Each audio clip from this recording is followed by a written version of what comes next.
Welcome to Geological Shop Talk. In this podcast, we bring you roughly 20 to 25 minutes of practical clinical methods, perspectives, and advice that has its work boots on. Listen in for clinical gems that you can begin to investigate the next time that you walk into clinic. Additionally, visit the show notes page for supporting materials from this week's guest on Shop Talk. All right, friends, roll up your sleeves. Let's get to work.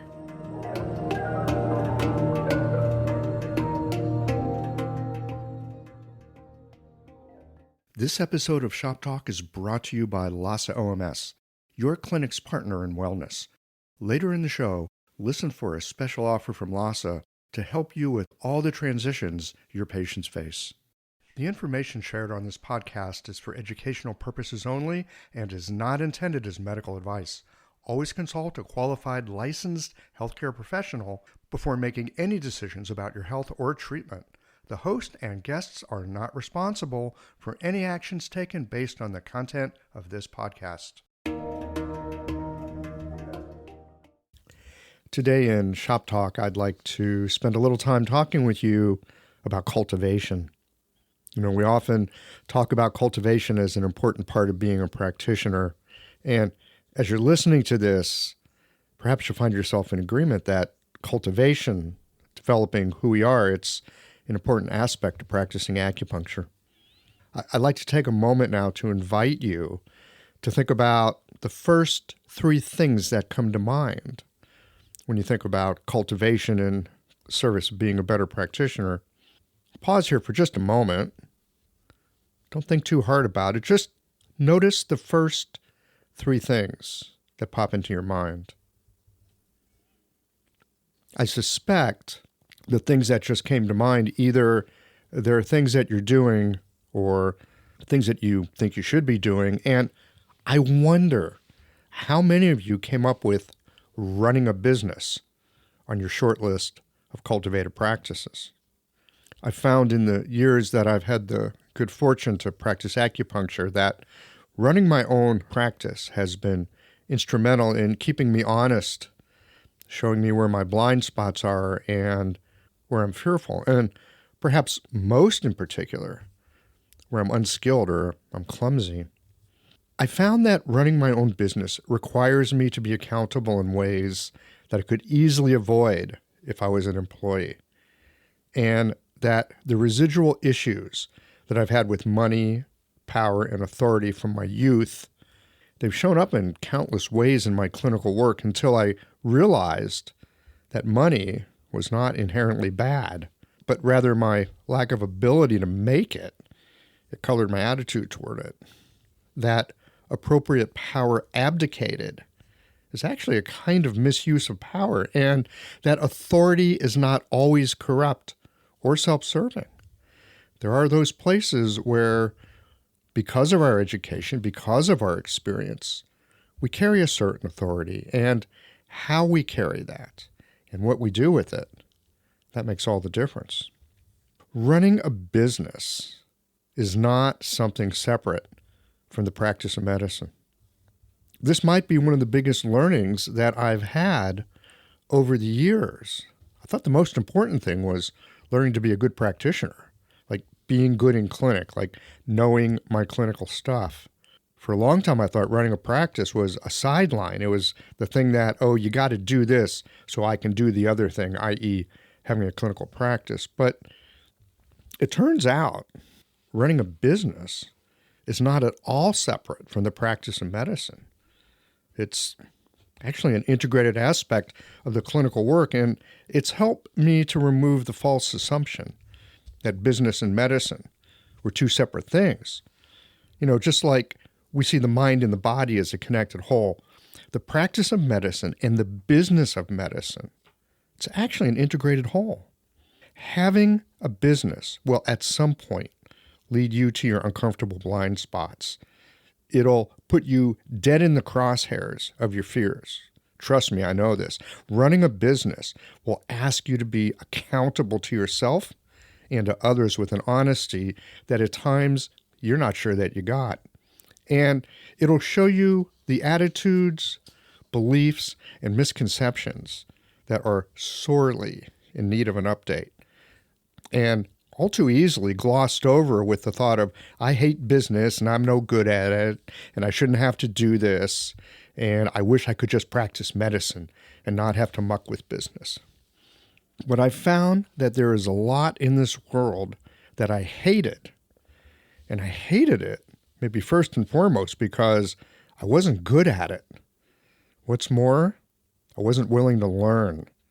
I haven't found it very easy to look at personal deficiency dead in the eye and decide to own it or do something about it. Which is why I think it is indeed true that as an acupuncturist, we need to attend to our self-cultivation, absolutely, because many of the obstacles that are in the way of a successful practice, we put them there ourselves. I want to take a glimpse at a few that have been my teachers over the years. These are mostly in the form of questions, because I find that questions are a lot more useful than answers a lot of the time, because the problem with answers is that you stop questioning and you stop looking to see what else might be there. So I hope that you'll find these questions I have here to be helpful in your ongoing inquiry. So first, let's talk about success. It's a big one, isn't it? Success. Ooh, a lot of us, I suspect, have some real emotional juice around that one. So what about success? What does success look like to you? Does success have a money goal? Is there a social good goal, a kind of status that you're hoping others will grant to you? Does success mean that you've got a kind of acceptance in your family or your friend group? And can you name what would be around you, what your life would look like when success has arrived? What does it feel like? What does success for you feel like? What are the emotions that you would constantly live within? What do your relationships look like? And what do they feel like? And maybe even more to the point, how would you sleep different if you had success? What feelings that are troublesomely present now would be diminished or maybe even absent if you had the feelings that go with success? And money, what about money? How much do you need? Is there an arrived number, a number that says, this is enough? Have you sat down with a spreadsheet and run the numbers?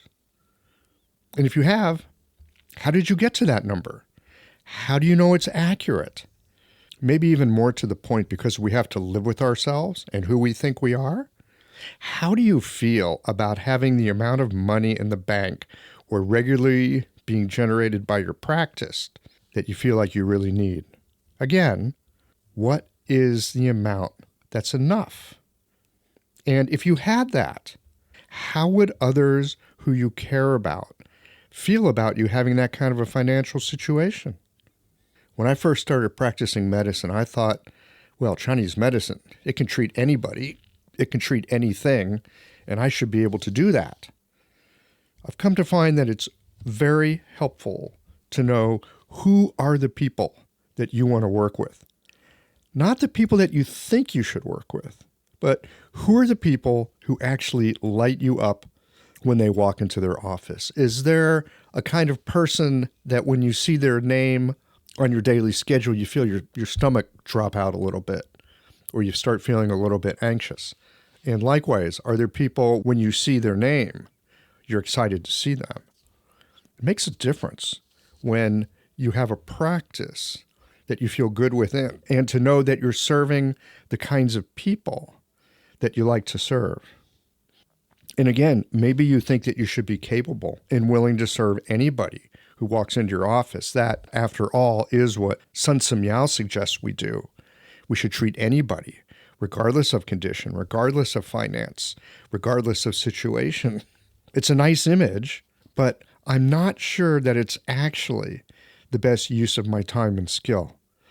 I've discovered that there are some folks, I'm pretty good at helping them.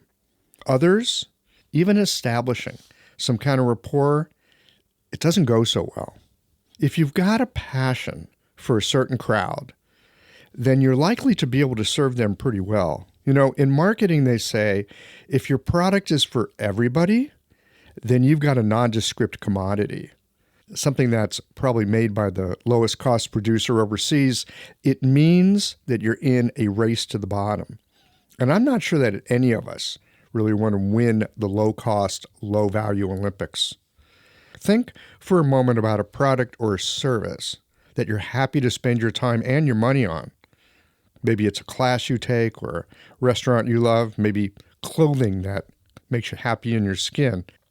Are you thinking about the money that you spend, or are you thinking about the experience that that money has enabled you to have? We don't trade money for things. We trade money for value.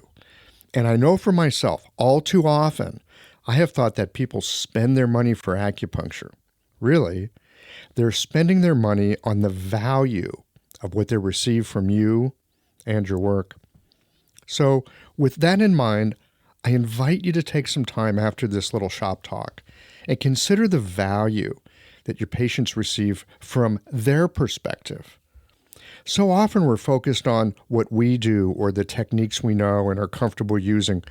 It's all important, of course, but in the cultivative aspect of business as part of your practice, it's really helpful to understand the value of what your patients are receiving from their point of view.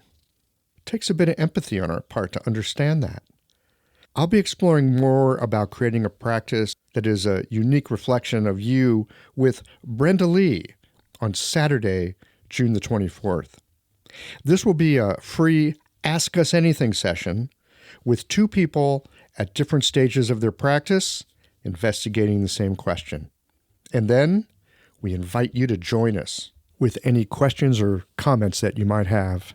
Visit www.qiological.com/practice to sign up and join us in this conversation. When you're looking for herbs, tools, and supplies to guide your patients through life's transitions, you need quality you can trust. Lhasa OMS offers an unmatched selection of acupuncture needles for every style, herbs from all your favorite manufacturers, and everything else you need to run your clinic with confidence. Visit LhasaOMS.com to source the herbs and other supplies featured in this series. Use the code FERTILE15 for 15% off your next purchase at LhasaOMS.com. Some exclusions apply. See website for details. That's it for this episode of Shop Talk. Did you learn something that brought a patient to mind? Don't keep a good thing to yourself. Share it with a friend. They'll be happy that you did. And tune in again for our next episode of Shop Talk.